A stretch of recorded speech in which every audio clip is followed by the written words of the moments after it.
So, welcome back. Just have a quick bit of tea. Got to have your tea.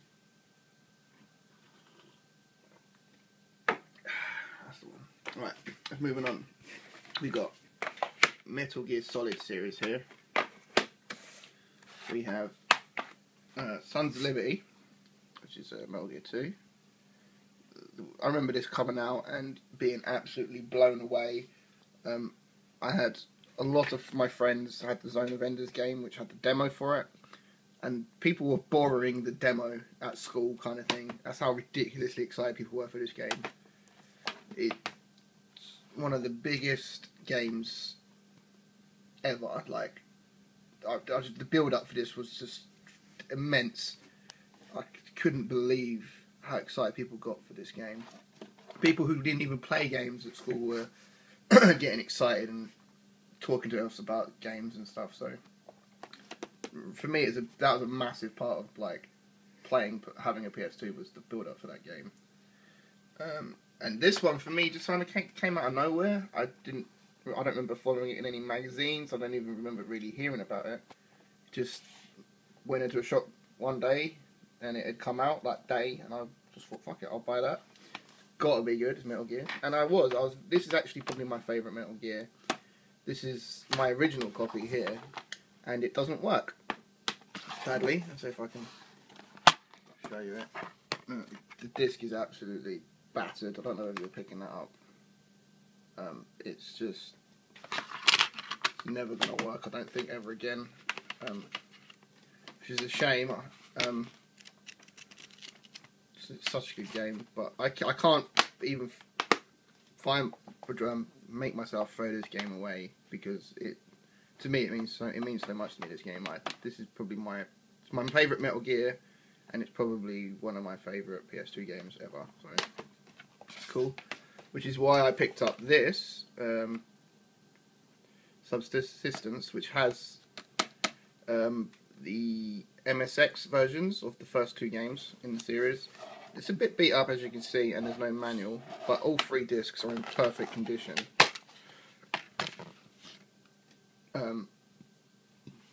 So to me, it was the ability to play through the game again was key, but picking it up for the MSX versions alone was kind of worth it. And I believe in the HD collection, it's actually this version of the game that's in the bundle, so definitely pick it up if you can. Actually, now I've said that, I think I might get that. Moving on, we got Jak and Daxter and Jak 2. I'm still trying to find the third one for a decent price. Again, Jak 1 is one of my favourite games on the PS2. Playing it, it's one of the best platformers, collectathon games I have ever played, period. The N64 had some great collectathon games, but this is truly one of my favourites. And Jak 2 was very different from the first one, but still a thoroughly enjoyable game, even if it was a bit more action orientated than the previous game. Then we have a collection of Resident Evil games. We've got Resident Evil 4, which is the Steelbook edition. But this is a great game. Can't say more than that. I like the Wii version better, even if it is easier. Just because of playing with the Wii controls, it's fun. But whether you're playing it on the GameCube, whether you're playing this version or the Wii version, you're going to have a good time playing this game. So check it out if you haven't. It's also now available on the 360 Xbox Live. And we have Resident Evil Dead Aim, which uses just about the only light gun game I know of that uses the direction pad on the G-Con. I enjoyed this. I played it through from start to finish, and I did thoroughly enjoy it. It's not a great game though. I think it's mostly to do because I enjoy light gun games, and I enjoy the the series itself, but you're walking around like a normal Resident Evil, and then when you want to shoot, it goes into a light gun first person sort of mode. Very different. Definitely check it out if you haven't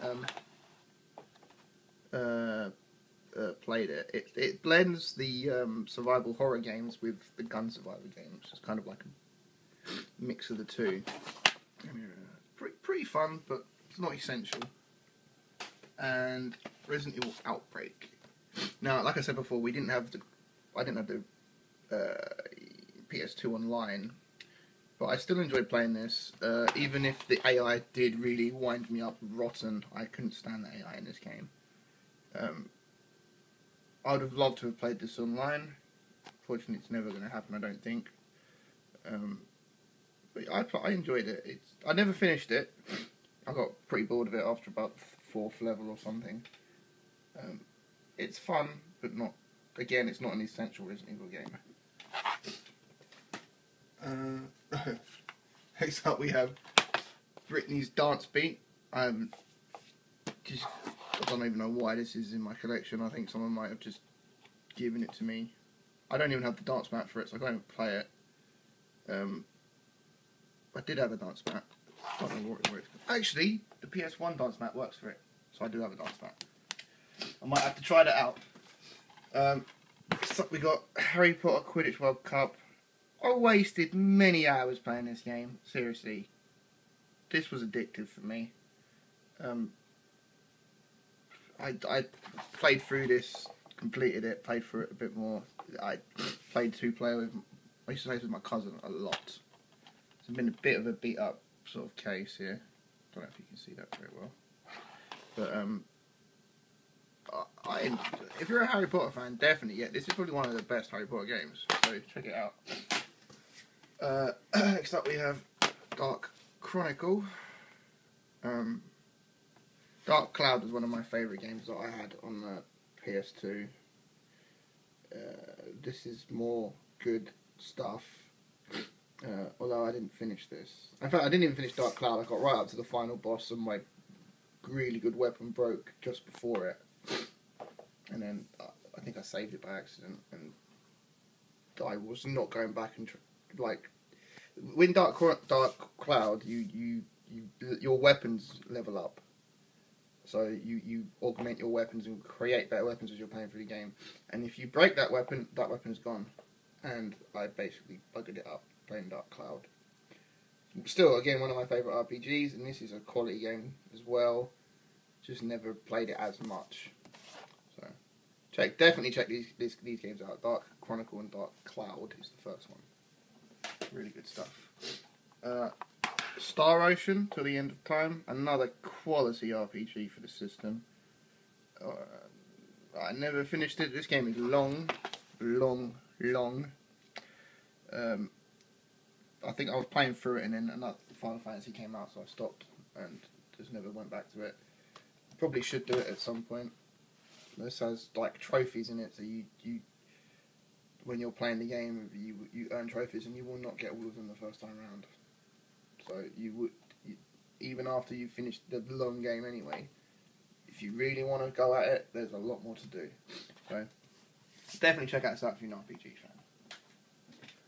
And we have Klonoa 2. Excellent platforming game. This game doesn't get the credit it deserves. It's a quality game. Everyone check this out. Then we have the Evil Dead Special Movie Edition. This is Fistful of Boomstick, which is my favourite Evil Dead game. It's not a great game by any means, but you're a fan. Definitely. I mean, anything Bruce Campbell does is gold for me, so it doesn't really matter. And it comes with the Evil Dead 2 on DVD, so can't really ask for more than that. Then Kingdom Hearts. Again, one of my favourite games on the system. The idea of Disney and Final Fantasy coming together was just ridiculous to me when it came out, but it works so well, and the second one's good as well. Used to have that. Unlike this game, Unlimited Saga, oh crap, don't even bother. Gonna have to speed things up a little bit in here, I'm afraid. Roller Coaster World, it's just like a theme theme park sim, sorry. Fairly decent. You get real in depth with the roller coaster building. Then again, more RPGs for this system. Persona 3 and 4, and I have the FES Additional 3. Again, some of the best. Every RPG on this system was basically good, except Unlimited Saga. So these are top end games that came out towards the end of the PS2's life cycle as well. We have .hack 1 Infection. I do want to get all 4 of these .hack games. Again, I never really finished it, but I thoroughly enjoyed what I did play. So, again, it's back when MMOs were a bit difficult for us to play with internet connections and subscriptions. So this was a nice little sort of gem for me. The ability to play an MMO kind of game. Good stuff. And I like the anime as well, to be fair. Then we have Buzz the Music Quiz. You've got to have one Buzz game, ain't you? At least. I'm a big music fan. Then we have Dirge Cerberus. I enjoyed this. And it did feel clunky, but the nostalgia feeling playing this game, it was like watching Advent Children. The nostalgia in it just...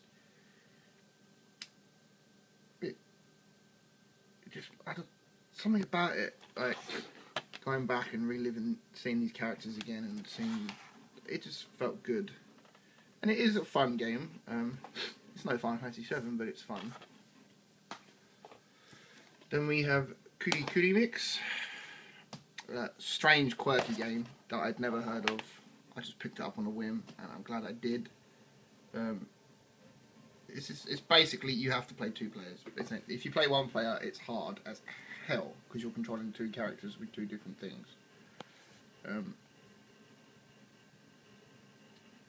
Very, very strange, very quirky, very different, very good. And talking of very good, Shadow of Colossus. Now, I prefer Ico, but this is still one of the...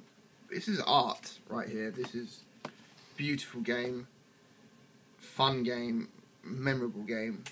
I just preferred the Ico to this myself, but still can't argue with it. Then we have Second Sight, which is a great game made by the Time Splitters creators. This really sort of shocked me. This was a big shock game. It wasn't expected to do well, and I don't think it did do well, but it's still a quality game. I'd go back and play this again, and it's a good story to it as well. And then finally, Dynasty Warriors 3. I prefer the PS1 Dynasty Warriors. I'm not really huge in the whole running around beating the crap out of everything. I preferred it when it was kind of a fighting game. Still, you gotta have one Dynasty Warriors game in your collection, you know, so cool stuff. And that is it. I thank you for watching, and I hope you enjoyed it, and I will see you again soon. Thanks, bye.